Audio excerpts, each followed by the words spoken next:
Good morning or good evening, everyone, wherever you may be around the globe.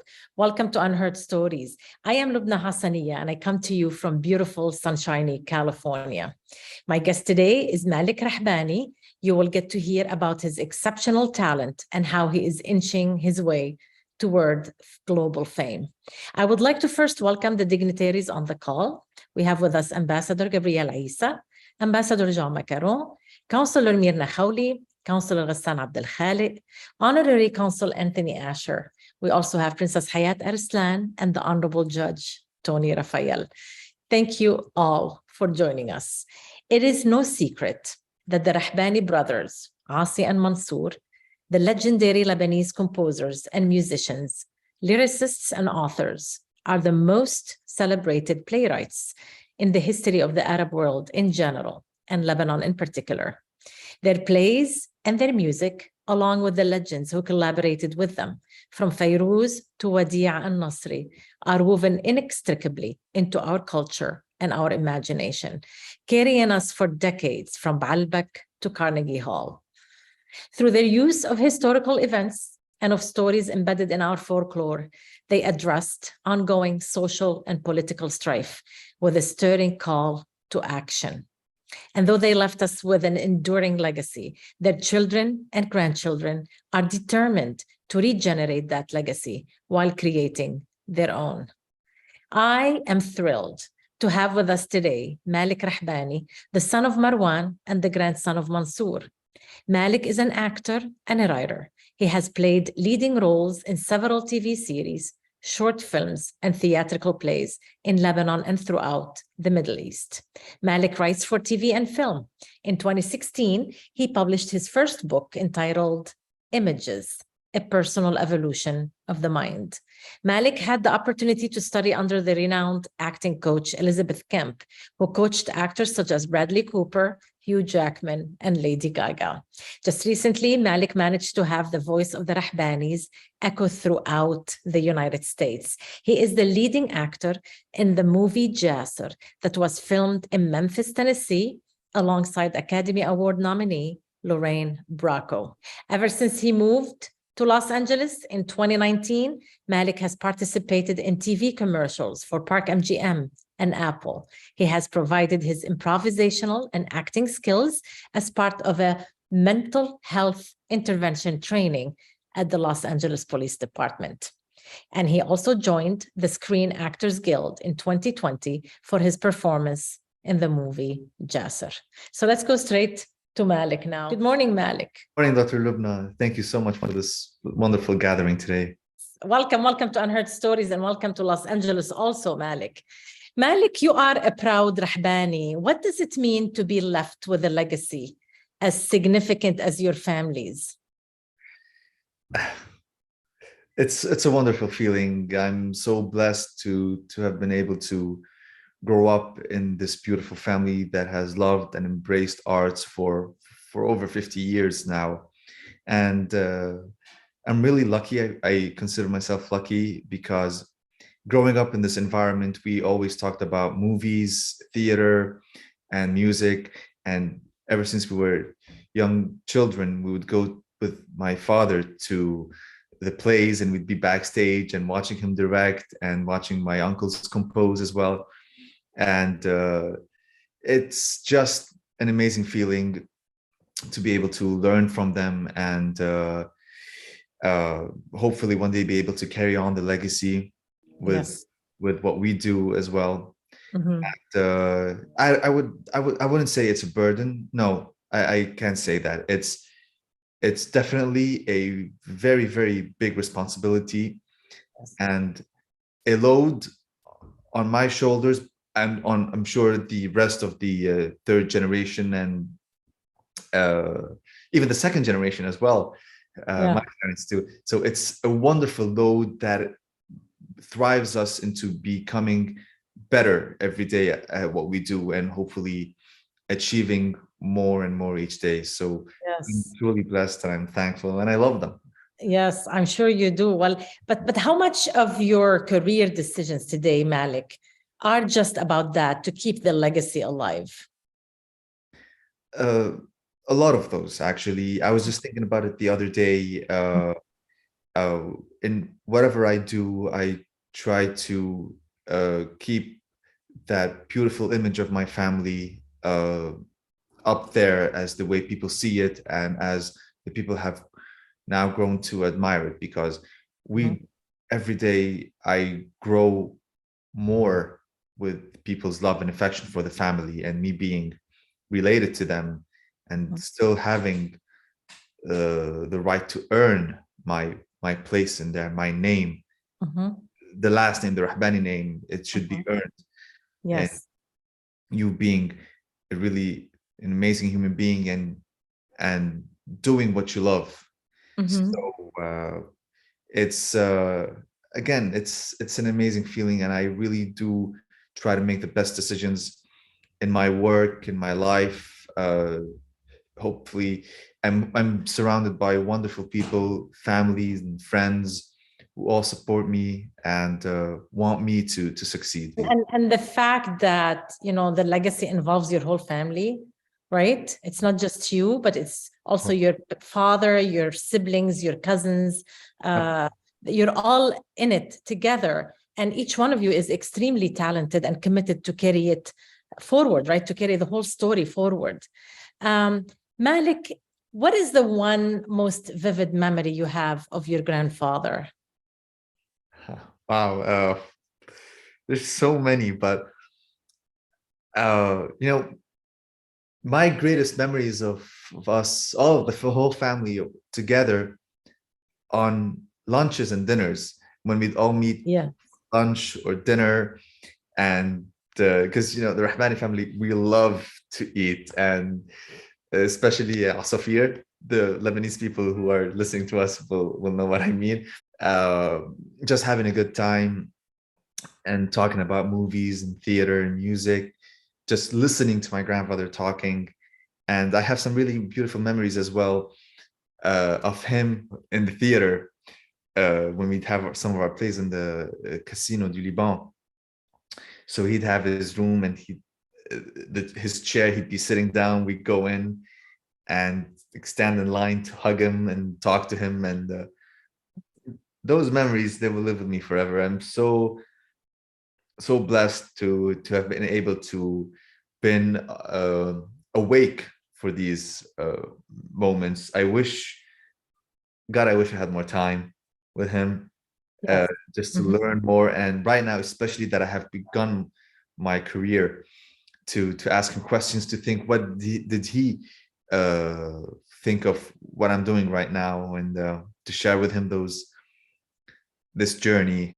He will always be in your memory, Malik. He will always be in your memory. And your grandfather left us with so many lessons and stories and words of wisdom. You often reflect back on them and on his life and his work. I see you post about him on social media. Do you think these stories that come to you from the past can help you change your present? Absolutely. Of course, because unfortunately, sometimes history has been repeating itself from where we come from, and it looks like we're not learning from the past mistakes because we are still repeating them. And what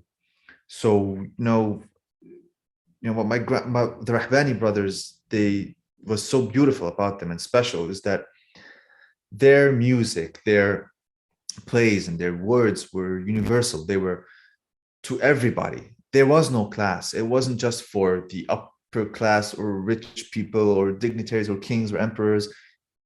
It was for them. It was for the common man, the everyday man, the peasant, the people who worked the land, so anybody could relate to them.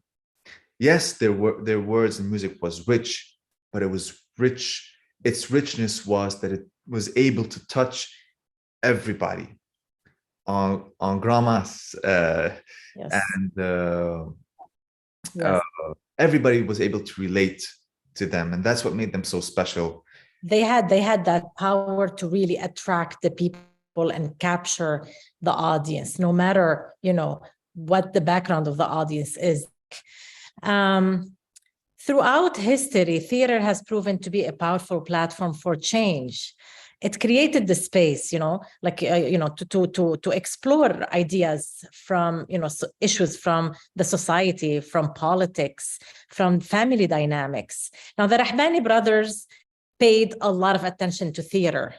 And with it, like you said, explored the whole range of topics. They went from comedy to drama with it.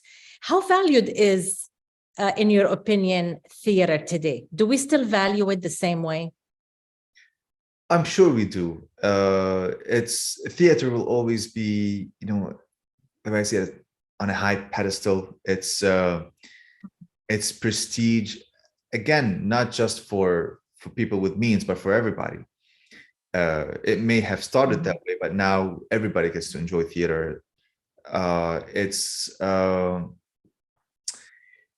Unfortunately, in Lebanon right now, we are passing through a very, very hard time, and the economic crisis and everything that's been going on, political unrest as well, that theater, yes, has suffered a lot. And not only that, but all kinds of arts have suffered.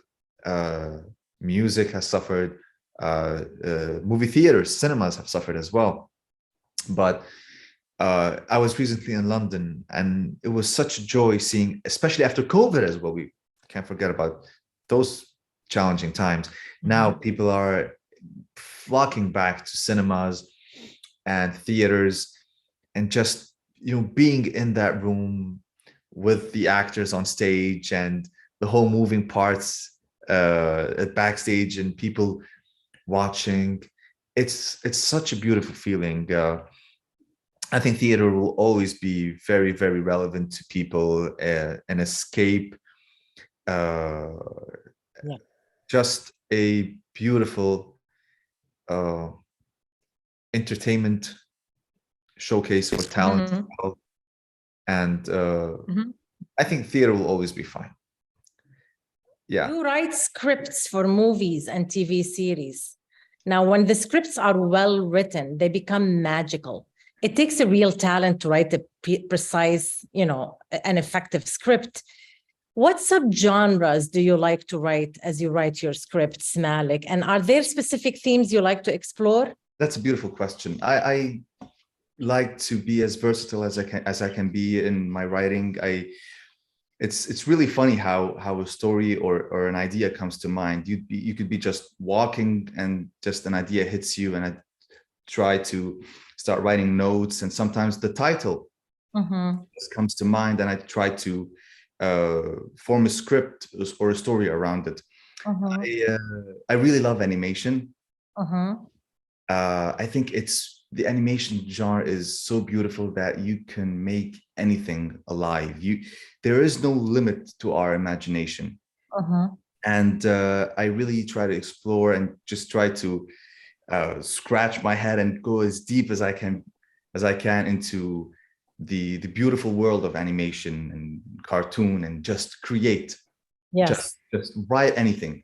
Yes. And I ever since I was a child, I loved drama, strong stories with great performances. So I tend to as well sometimes go into the dramatic genre, and I love action as well, and science fiction. So honestly, whatever idea I have in my mind, I just try to write it down, and I see where it goes. Try to give us an example of what you've written already. In my series. Yes. Series, I wrote a very beautiful series with my brothers, Mansour, who was the creator of the show and the director, and Tariq, my brother, who was the composer, and my big sister, I call her Aline Lahoud. All wrote together. It was called Shariat al-Ghab, Jungle Law. It was in Lebanon. It was a beautiful 30-episode series. The actors were Bassem Moghniye, George Shalhoub, Aline Lahoud, Ziad Sahab, the late Pierre Chamaoun, and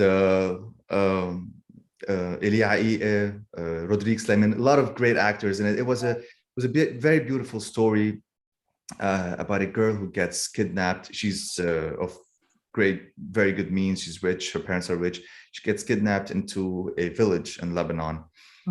And there she discovers why these people who have chosen to rebel against the government, against the world, what brought them to become this rebellion and to be so outspoken for their land and for the freedom. It's filled with tragedy, romance, action. It was a beautiful experience for me to work with my brothers. It was the first time we worked together, and just writing all of us together was a great experience. And being on set, I learned a lot. And yes, I'm sure you did. Are you currently writing anything for TV or film? I am writing for film and fixing some old scripts, yes, but nothing is published yet. It's just me writing. But yes, a long process. Yes, I am writing a script. It's about actors. I don't want to say failed actors. No. Actors who have still yet to make it, who are really struggling, as we see, of course, is the case with a lot of people. And it's sometimes the tragedy or the dark side of the Hollywood dream. Yes. Explore that side a little bit. Yeah. Good for you. Thank you. Well, Nietzsche once said, and I quote him, "All I need is a sheet of paper and something to write with, and then I can turn the world upside down." When you sit down to write, Malik, do you do it with the same intention? Do you like to turn the world upside down? I'm not Nietzsche. I can't now. I'm so influenced by movies and theater and music. Honestly, my whole life is movies. So whenever I'm writing something, I'm thinking about a movie or a piece of music, and I just would like to have fun. Sometimes I touch on subjects that could be very important or controversial. Enlightening, maybe. Yes, enlightening as well. But I just like to create audiences and create stories and see where that takes me. Yes. That's good. That's great. You published also a book. You don't only write scripts for movies, but you write books, okay? And that was in 2016. You entitled it Images, A Personal Evolution of the Mind. And that's a big title for somebody who was just 24 years old. What inspired the book and what is it about? Actually, who inspired me to write the book was my dad, because I never thought of myself as an author or writing a book, because I always, when I was a child up to now, I'd love to write screenplays and hopefully one day turn them into movies or TV series. But I was writing small short stories, just things. They taught me that word in Arabic, khawatir. Okay. Short stories. And just anything that came to my mind, I would write it down. And then I would send them to my dad, and he saw them and encouraged me to. He said, "Why don't you try to make a book?" And that really motivated me. And I said, "Okay, that would be interesting." And this is what happened. So the book is basically different stages in life that a person goes through, from dreams to sometimes we touch on sickness,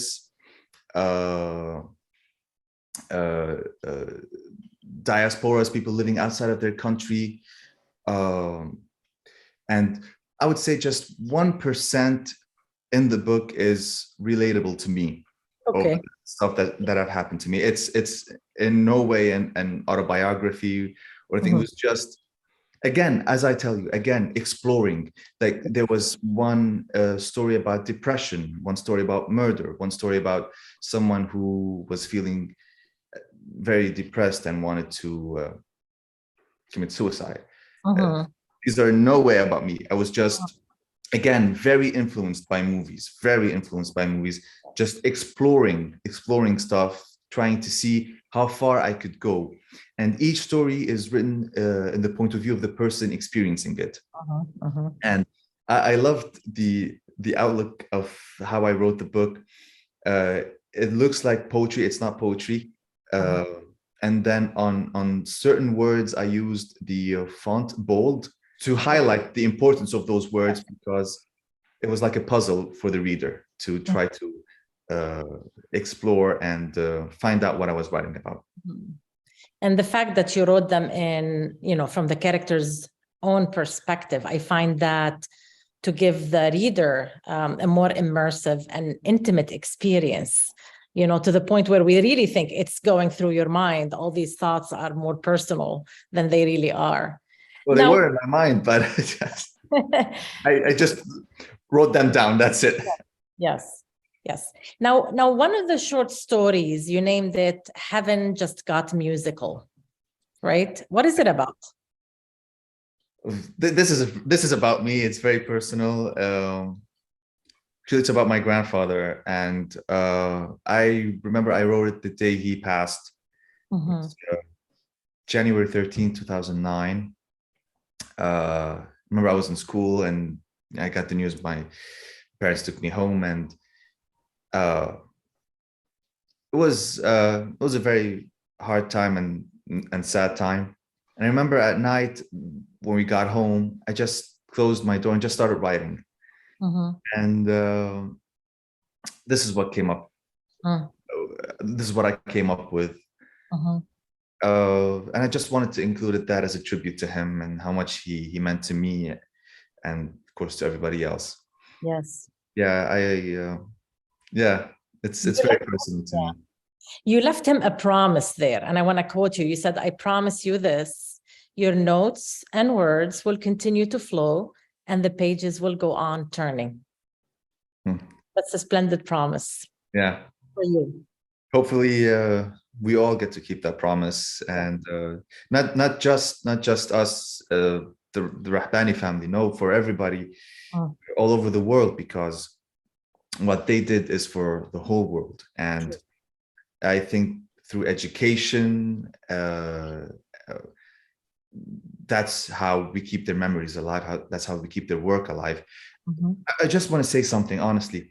I have never been prouder and more grateful to the love of the people than I am right now. And it took me, honestly, to come live in Los Angeles to discover how much the Rahbani brothers, Fayrouz, and Ziad, my father, how much their work has meant to people, especially Lebanese people who so long to go back, but right now have their lives here. And when they left Lebanon in dire times, they took with them that beautiful, those beautiful memories of the music, the plays, their homeland. And just meeting people here and just listening to their love and affection towards the family has motivated me to be the best that I can be, because I want to make them proud, make the family proud, and just keep on hopefully keeping those notes going and the pages flowing. Yes, good for you. And I really do thank everybody from the bottom of my heart. Yes. Thank you for doing what you're doing also. Malik, there is another short story that caught my attention. You talked about diaspora. You named it Diaspora. And in it, you describe diaspora as, quote, living in the in-between, unquote. And then you go on to say, quote, I am now an outsider, an alien in my own land. Have I lost my identity? You go on asking, where do I belong? Now, you wrote that before you left Lebanon, right? Yeah. Does it really feel like that now that you are living abroad? No, I will tell you why. It's true. When I wrote this, I was still living in Lebanon. And I will say one thing, as I mentioned before, my dream as a child was always to come to America and try to follow my dreams to become an actor here. And so I always wanted to leave, but I wouldn't say I left my country. No, I always go back and forth, of course. Mm-hmm. But another thing that my grandfather says, that you take your roots and you plant them somewhere else. And I think that's beautiful, because you can have a home somewhere else. Now, when I wrote this, it was from the point of view of many people who struggle when they first leave or are forced to leave their homes due to wars, or they become refugees, or hardships. So some people have, unfortunately, a hard time relating to a new life, to be able to fit in. So that's why the in-between, some people, they're still torn between their families in their homelands and their new lives in where they are living. That's why I mentioned the in-between. And sometimes this is really very sad, that some people do feel like aliens, like they don't belong in their own country. Now, this is what I think is a real tragedy, because, and I see it from a lot of my friends who too are still living in Lebanon. I can talk about Lebanon because I can relate to that country. So they really do feel that they don't fit in anymore, that they're lost, that sometimes, unfortunately, they don't want to be there, but they have maybe less means to travel, or their families are holding them back from traveling, and they're just lost. And that feeling of loss is really tiring. It is. It's really tiring, because you don't know what's going to happen. You don't know where you are. It's sad. It is very sad. It is very sad. And, I think wherever we live around the world, we can focus on kindness and humanity and help others do the same. I just want to say one more thing. I also here have been so blessed to have been surrounded by, I will say, family. Friends who have become family to me, Lebanese, from the Lebanese community as well. And I would like to just say hello to the McCools. And they have invited me to their home. They have become my family, and they're more Lebanese than Lebanese living in Lebanon. Yes, because I remember the first time I had this is going to be funny, Ras Nifa, was at their house, and kibbenaya and all of the beautiful, delicious Lebanese food. And my dad said, "Malik, I can't believe it. You had to go to Los Angeles to have Ras Nifa. I can't believe it. And you have never had it at home."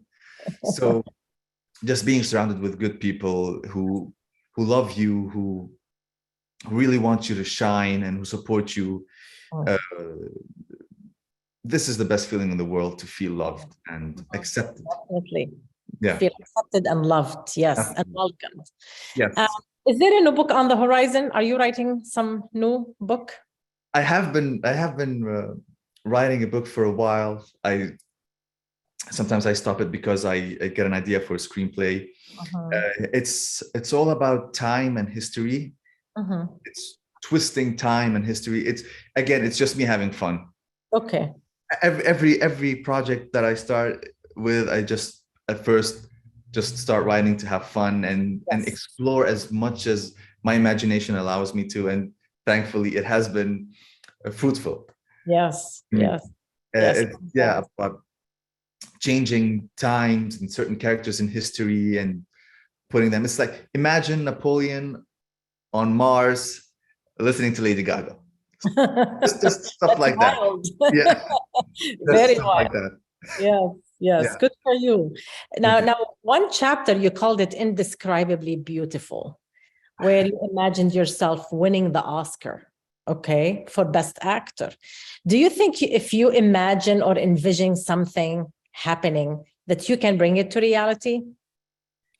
I think it all begins with imagination. And it's not just me saying this, it's Walt Disney, it's all the people who have believed in their imaginations. They have seen it come true. They have realized their dreams.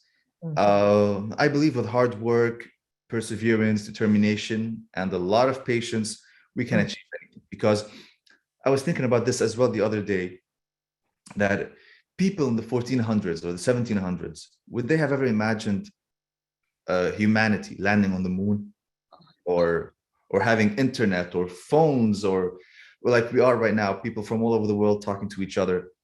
So there is no limit. Again, it's all the imagination, and if you see it, you believe it, yes, you can realize it. And True. it's all about manifesting destiny. Yes, yes. Just one Anything day we at a can time. imagine, we can bring to reality. That's so true. Yeah. So true, Malik. Did you imagine maybe that one day you'll end up in LA Oh, as yeah, an actor in a US-based film? all the time, every single day. I dream Since you for were a this child. moment. Every single, in class, Yes. all my teachers, all my friends were like, "Oh, thank God you went to LA. Thank God," because I was talking about this every single day, boring my teachers. Yes. In chemistry class, I was not really good in chemistry class, but my teachers, I love them and I respect them. And because they knew that my brothers and I wanted to pursue arts, and the family as well. So they were hard on us, but they understood us. And I think this is the most beautiful quality that a teacher can give to his students, is to understand them. And I really admire teachers. My mom was a teacher, and I think it's one of the most beautiful professions, which is full of sacrifice.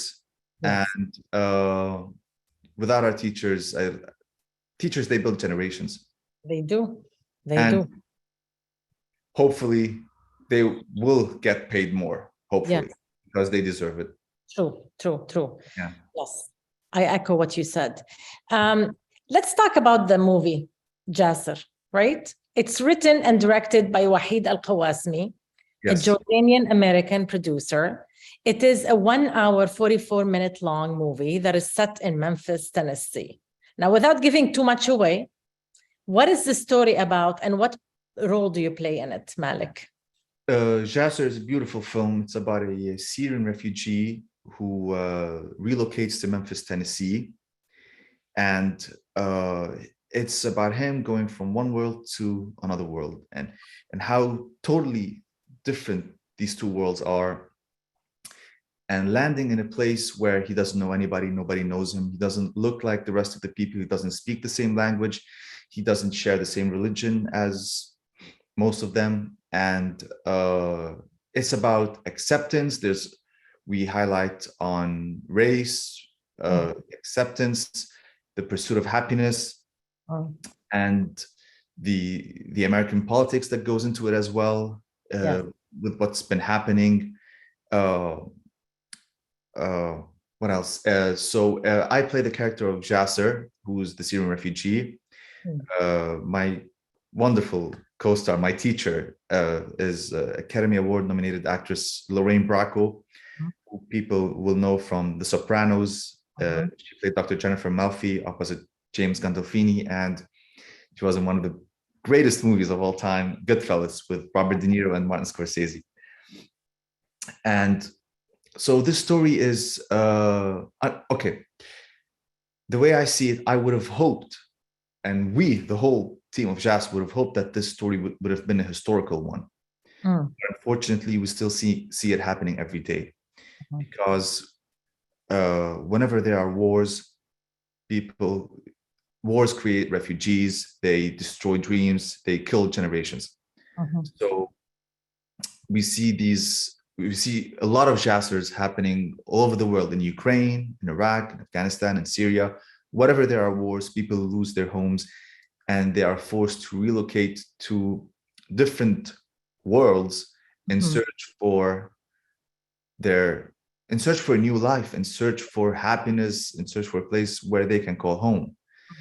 And it's truly tragic when you're uprooted, everything you know, everything that you love, that was dear to you,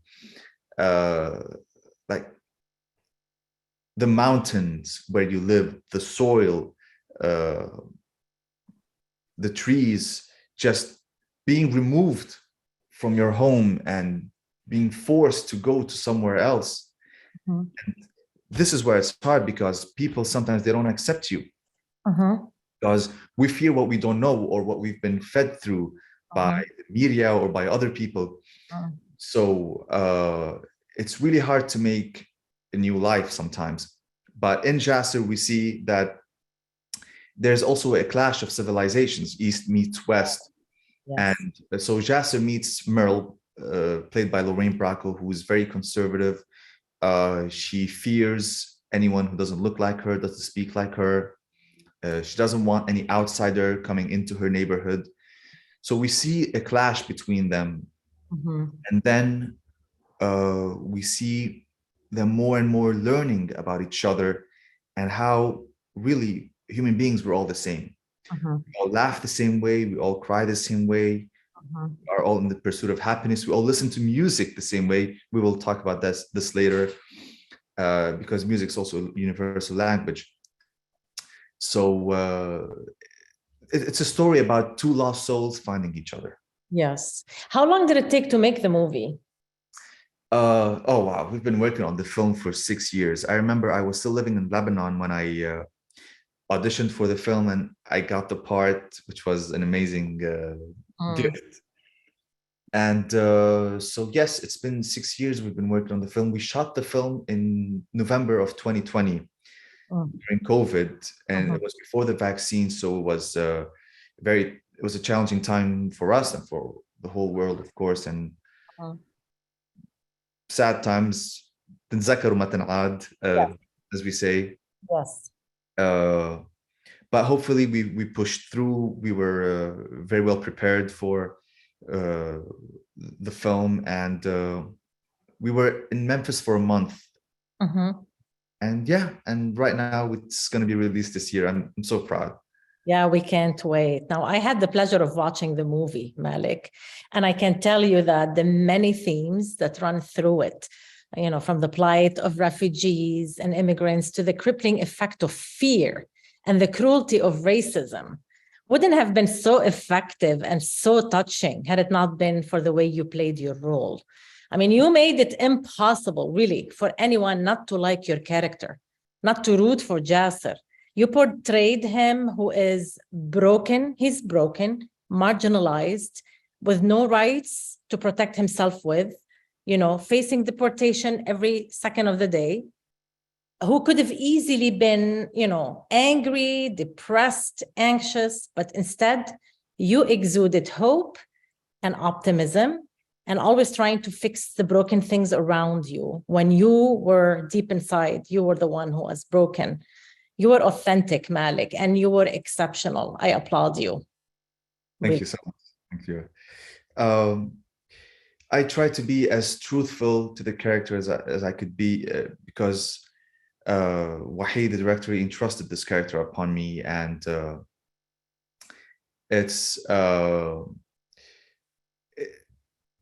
so there are so many Jassers all over the world, and I just wanted, in my meager ability, to just be truthful and to give them justice. And I did a lot of research. I had a lot of help from friends over here, coached me with the Syrian accent, because it's different from the Lebanese accent. And I tried to be as truthful as I could be to bring their voice through Jasser. Yes, you gave him a voice. That's so true. Now, Meryl, who's played by Lorraine Bracco, you talked about her. You mentioned that she is blinded with hate towards anybody who doesn't look like her or speak her language. In your opinion, Malik, how much of racism and hatred are rooted in fear? You know, sometimes it's unreasonable fear. How much of that is fear? I think it all starts, first of all, we're all facing our own demons. And I think it all starts from the inside of the person, that whatever fight they're facing with themselves, or they think with the world, hate erupts and bigotry and racism. And I think no one is born a racist. You learn to become a racist. So the same way you learn to become a racist, you can unlearn it. So we're all born beautiful. We're beautiful babies who come into this world full of laughs and kisses from our mothers. So no one is born bad. You become bad. And I truly believe that the good will always outweigh the bad. Yes. And no matter how hard things are, there will always be a silver lining somewhere. There will always be light at the end of the tunnel. And especially with racism, I think it all begins with education. Again, education is the most important thing. Parents talking to their children, as my mom would say, talking all the time. You never stop talking to your children. And that is, I think, the most important quality that parents should practice with their children. Yes. And I think racism should be a thing of the past. It should be very, very, very distant memories, because honestly, really, are we still like that? I mean, are there still people who fear someone that they don't know? I mean, it's just all about a conversation. Just have a conversation with the person. Yes. And you will see that you guys are the same. I mean, yes. No need to feel threatened. Yes. Yes.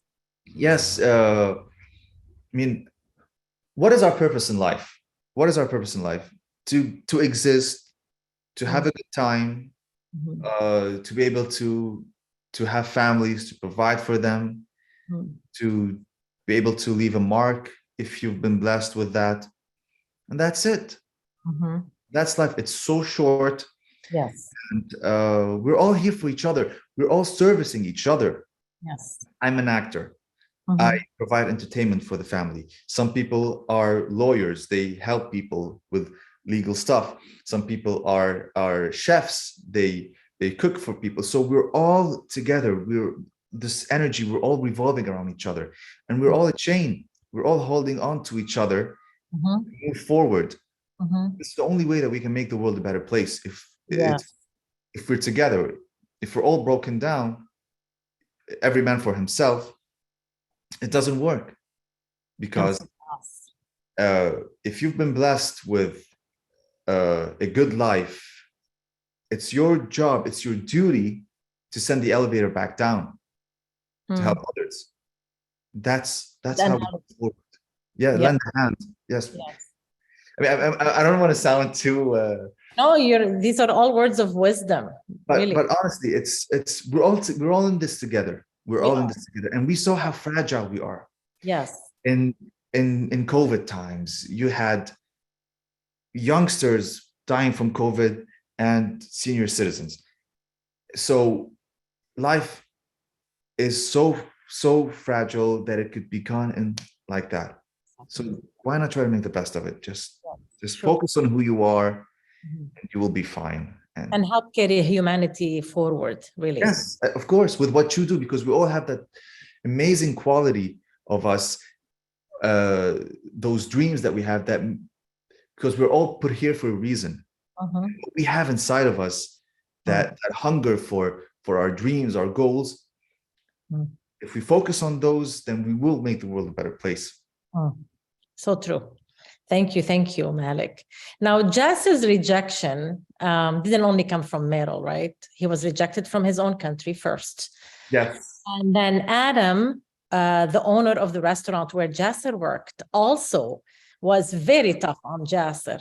Why do you think it was the case? Why would Jasser be rejected by Adam, who, his employer, who himself is an immigrant? Wow. It's so sad to see this, but it's so true.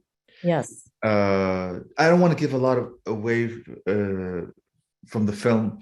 But I feel that a lot of people sometimes, and I've heard this before, they don't like to associate with their own kind, people who are from their same background, because they think that associating with them, they are being pulled back Yes. to their into that environment, and they don't want to because they want to fit in. Yes. This is not true, because you can fit in and you can have relationships and help people from your own community. So I think it's fear. It's because of what he's been hearing about the war in Syria.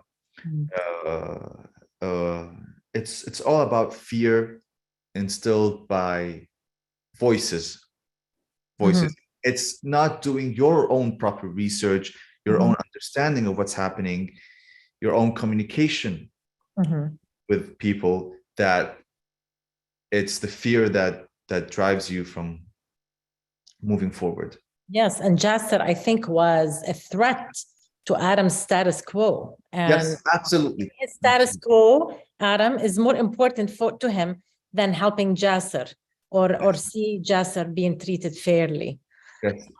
There's another critical character in the movie, that of Jerome, an African-American, played by Darius Tutwiler, also known as Tatweezy, who also worked at the same restaurant with Jasser. He was the one who tried to help Jasser figure out things. Why do you think Jerome was able to empathize with Jasser? That's beautiful.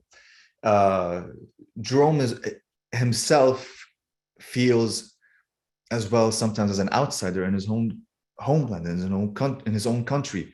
So he relates to what Jasser is going through. Even him, an African American in his hometown of Memphis, feels like a refugee. This feels like a refugee, feels unwanted, which is a terrible, terrible feeling to feel rejected, unwelcomed. And he talks about, his hardships.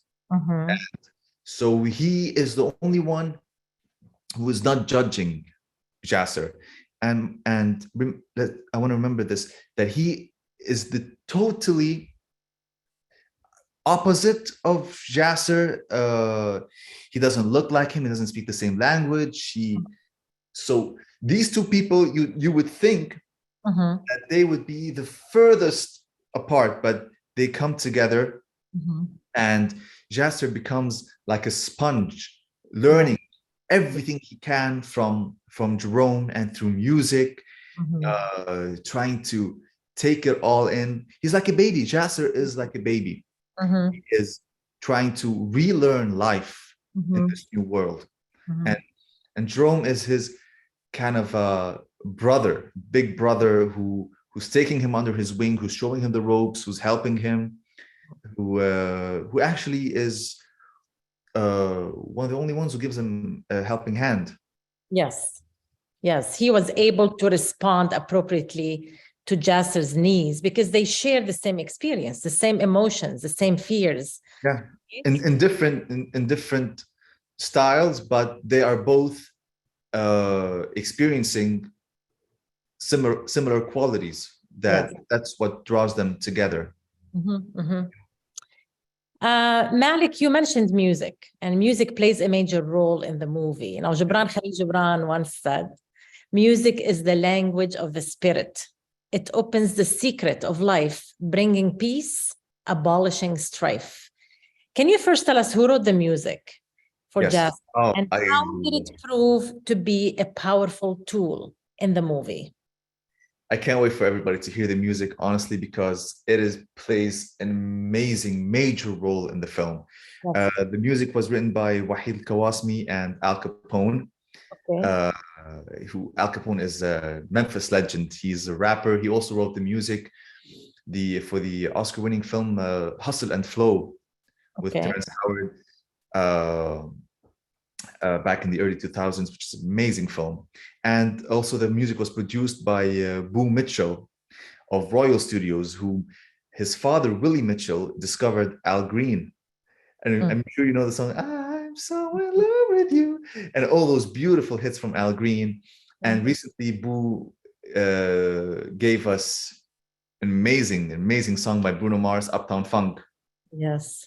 So the music is filled with blues and rap and that Memphis sound, which is amazing. And quoting Gibran Khalil Gibran, music is the language of the spirit. It's universal language. You know, wherever you are in the world, we all listen to music the same way. We all feel it in our bones, in our soul, and then we start moving. And it's the most beautiful sound, the sound of music. Watching you describing the music, you know, as if you come from a musical family yourself, right? Yeah, music plays a big part in our lives. Passion. And honestly, I learned my English. Of course, I credit my teachers, but from movies and music. And so this is what Jasser is trying to do in the film. He's trying to learn from the music, his English, and just trying to fit into this new style of music that probably he did not listen to when he wasn't back in Syria. But because music does not judge, music has no enemies. It's just there for everybody to listen to. And that's why Jasser, from the very start, dives into that style of music because he's there in that environment. And he feels that he could just really feel at ease and just for maybe brief seconds or minutes, just forget everything and just dive into the music. Yes, there is a scene there is a scene in the middle of the movie where Jasser is riding his bike with headphones on, listening to music. And for that fleeting moment, you could tell that he is elated. He's happy. He feels free. Yes, he opens his arms as if he's just flying free. Yes. Yeah, that's beautiful. Malik, you said the world would be a better place if every person realizes their dream. What is your biggest dream, other than Jasser? What's your next biggest dream? It's gonna sound fun. You know, to realize my parents' dreams, because I know that if I'm realizing their dreams, I'm realizing my own dreams, because I know how much they sacrificed, how much they pray for me every night. And I just want to say something. Yes. That my dad sent me during COVID. It was a piece, I can't remember which play, but I'm hoping someone will. It's from the Rahbani brothers plays. And there's a scene with the actor Antoine Kerbej. Okay. And I'm going to try to translate it into English. And he says, I have no one to stay up at night and pray for me and worry about me. That's why I am a bad man. Those who have people who stay up at night, who worry and who pray for them to come home safely, then these people can never be bad and will never be bad, because they have someone who stays up at night for them. Yes, that feeling. And I just love that. And that's what I loved about the Rahbani brothers, my grandfather, and they really were able to explore these emotions. And it's like what we're all thinking from the inside, but they just gave it to us on paper, written so beautifully with wonderful music. And that really, really touches me a lot, because I know how much my parents worry about me. I mean, we talk every day 6-7 times. Yes. And I love that quality. Yes. Especially Middle Eastern people. We're very close with our families. And I think this is one of the greatest qualities in the world. You're always going to be their little boy or little girl, no matter how old you are. They will always worry about you. Yes. And I just love to make my parents proud, be the best that I can be, work with my heroes. One of my dreams is love to work one day with Steven Spielberg, Yes. a hero of mine, and just be able to have a career and leave something for, leave the door open for someone else whoever's going to come in. Yes. Sometimes the simplest idea is the most difficult to express, Yes. right? And to get it across. And they knew how to do that, the Rahbani brothers. Malik, when will the movie be released to the public? Hopefully it's going to be released this year. We had our world premiere was in Nashville, at the Nashville Film Festival, which was beautiful because we shot the film in Memphis, so we brought it back home to Nashville, and that was amazing. We won the Best Tennessee Feature for Jasser, which was absolutely fantastic. And we had we premiered at the Bend Film Festival in Oregon. Yes. I was so honored that I received the special jury prize for my performance, Jasser. We were also at the East Lansing Film Festival. We won Best Feature, Best Narrative Feature, and at the Lake County Film Festival, we won the Audience Award. And just recently, it was like Christmas again for us. We at the Real East Texas Film Festival, we won 5 awards. Wahid won Best Director, Best Picture, Best Screenplay, I won Best Actor, and Miss Lorraine won Best Actress as well, which was absolutely magnificent. It was a nice sweep. Yes. So it's been well received. It's been wonderfully received, and people, from all walks of life who are watching the film are relating to the character, they're relating to the story, because honestly, Wahid wrote a beautiful, beautiful script, and this story is very, very relative to what's happening to these times, and it really offers a beautiful message of hope, and it sheds a light on a lot of issues that we're going through. And I just hope whoever watches the film, first of all, will be entertained and will take a message with him. Yes, and the fact that it made it to the list of films eligible for the Oscars. That was beautiful too. Several Oscars, right? Best Actor, Best Actress. Yes, yes. Oh, I can't forget, we also were at the Asian World Film Festival in Los Angeles, which was also beautiful. Yes. And to experience it here with the Lebanese community, as well as the Syrian community and the Jordanian community, and just people from all over the Middle East who have become friends with us, who were able to watch the film. That was also a fantastic experience.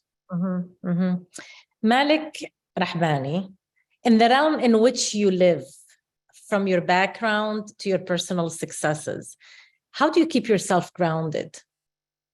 My family. They ground me, and prayer. I like to believe that I have a beautiful relationship with God and Jesus. I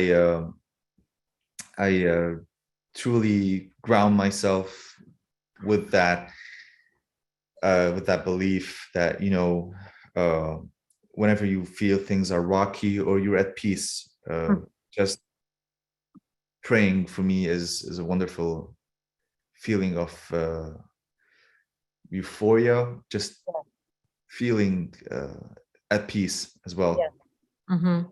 And I love what Robert De Niro once said, if things are going great, just be calm.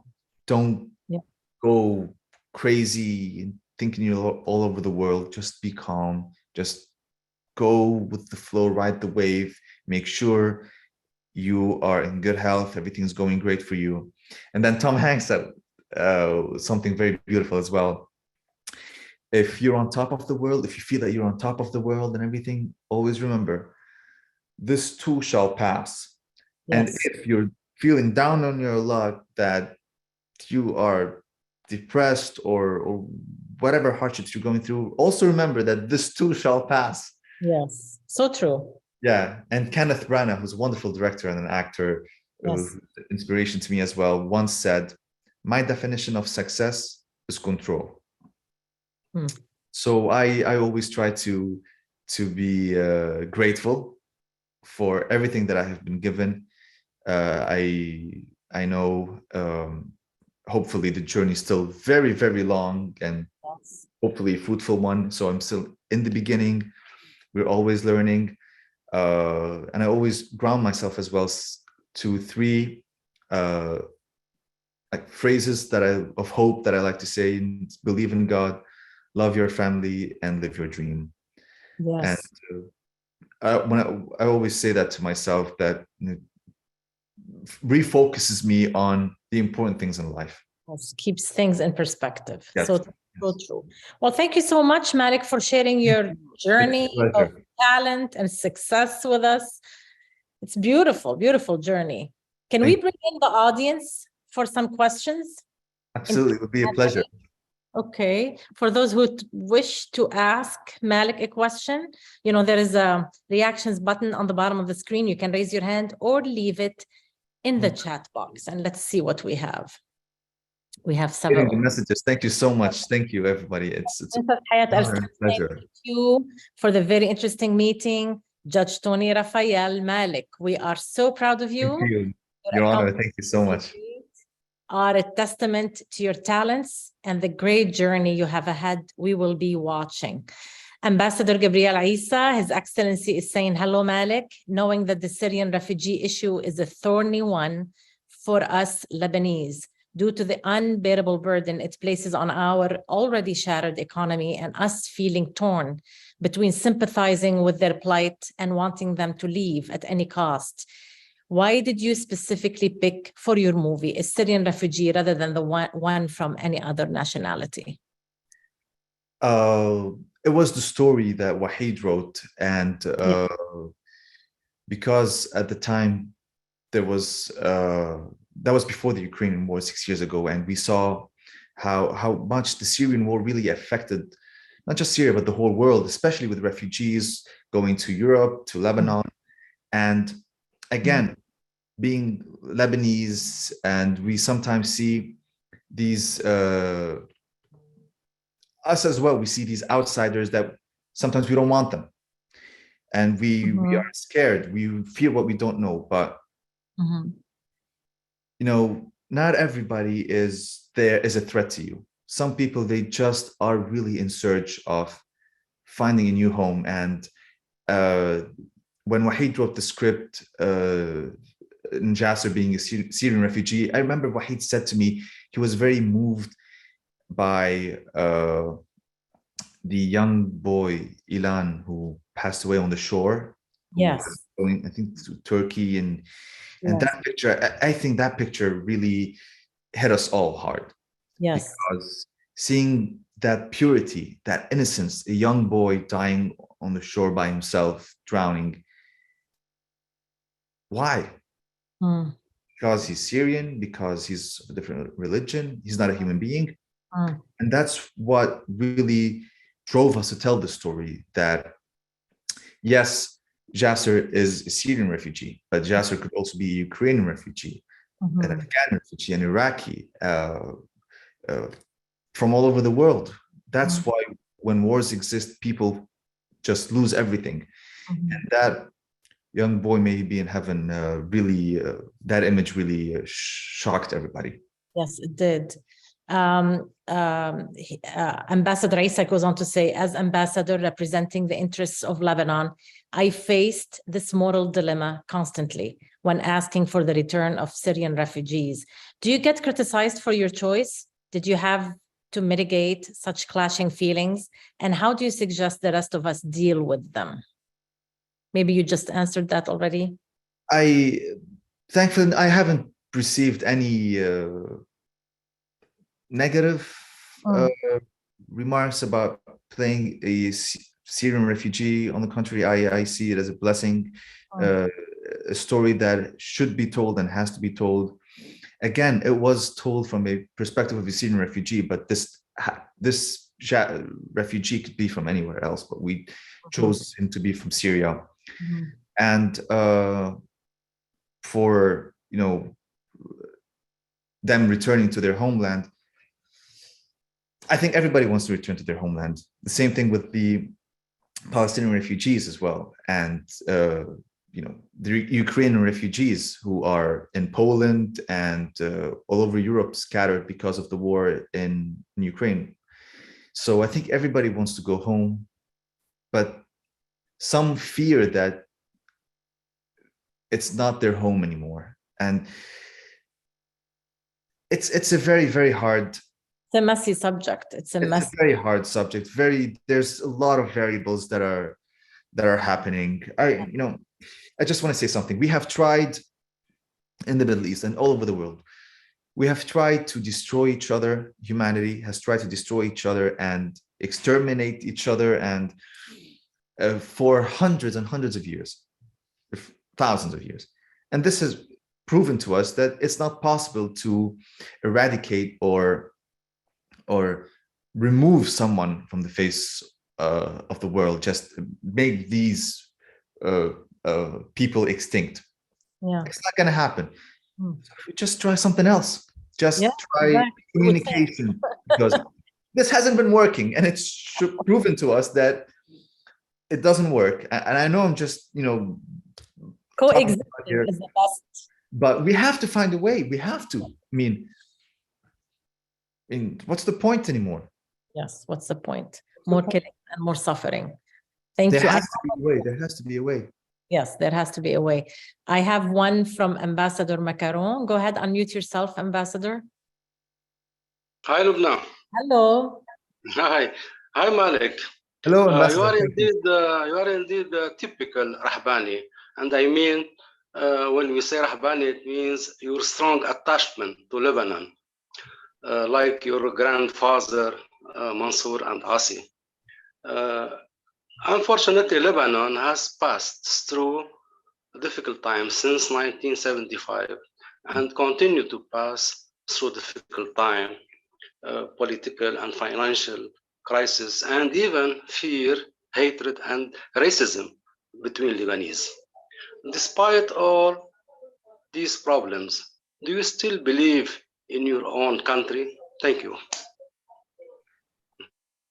I will always believe in it, because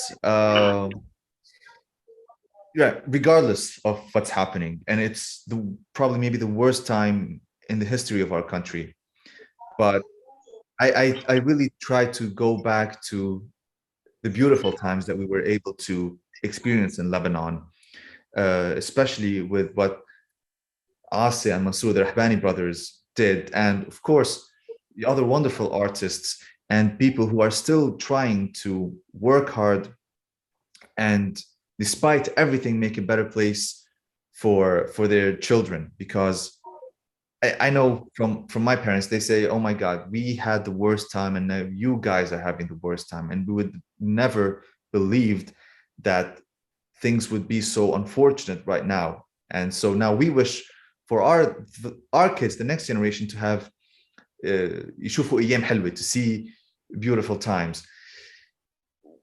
We must never surrender. Things will have to change in the end. It's just really bad times, but we just have to keep on believing that things will get better and working for things to get better. Yes. Just uniting. I think we need a lot of unity in our country. A lot of unity. Just focus on what's really the big problem is, that people want their livelihoods back. They just want to live. Before we go into the politics, before we go into that, I think we are all in the same boat when we say that the economic crisis is hitting everybody, not just one group of people or one religion. Everybody's been hit hard. And we have to find a way. We have to. If we all go, then what's going to happen to the country? I mean, thank you, man. I'm talking, and I'm living in Los Angeles. Yes. And I know a lot of people here, Lebanese, who have moved here trying to make a better life for themselves. And I know a lot of Lebanese people who've been here for so long time, but they haven't but that doesn't mean that they have forgotten Lebanon. Mm. They always send help to Lebanon. They always go back and forth. Mm. So I see myself as having more than one home right now, but I will never forget the place where my ancestors, they live there right now in memories of the people. And what my grandfather also said, I always like to go back to Mansour. He said, when you pass away, you go back into the earth. So you and Watan and your home and your country and the earth, you become one again.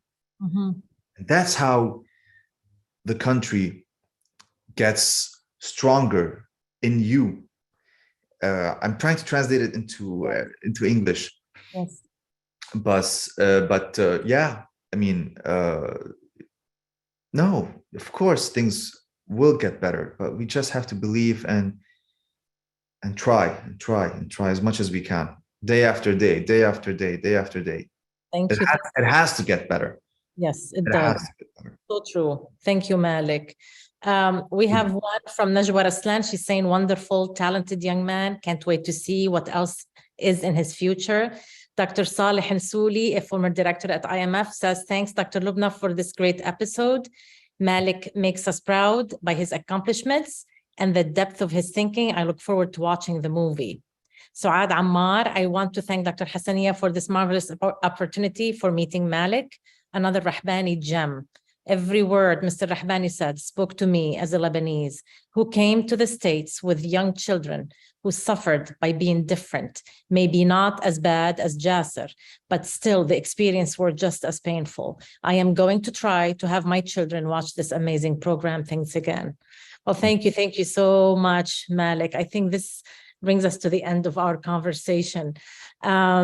Your family must be so, so proud of you and of what you've accomplished, because we are all proud of you too. And the film Jasser is just the beginning of your successes. I truly believe that. Keep expanding your imagination, Malik, but keep your focus on the Oscars. We need one, right?